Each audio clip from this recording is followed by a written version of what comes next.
technical changes. Good. Okay.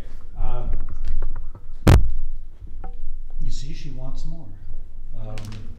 She's looking beyond her fenced-in yard. The librettist Eric Johns of this almost titled the opera Picket Fence Horizon. Changed his mind at the last minute to the tender land, which is a line in the opera. It says, the tender land where we begin to understand. That's, and I think Tenderland, we all agreed when we were talking about this, Tenderland's a better title for the opera.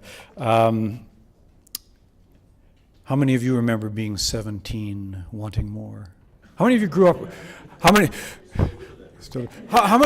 of you grew up, how many of you grew up rural, like on a farm or, yeah, so some. I don't know if it's more prevalent there, but it's probably a little bit more feeling of isolation. You're out there in the middle of the prairie in this case, but I think we all feel that.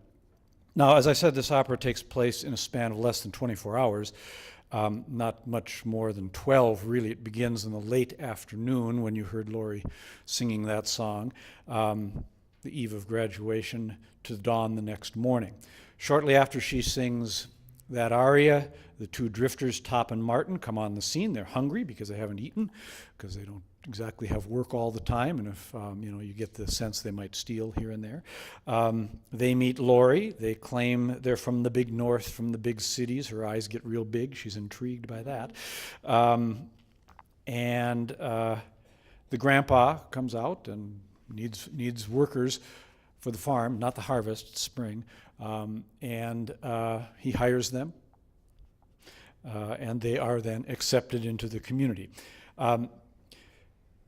Martin outside in the night then, before the party is beginning, so I suppose at dusk or something like that, begins this musical excerpt that I'm going to play. And it's interesting because there are 5 singers here.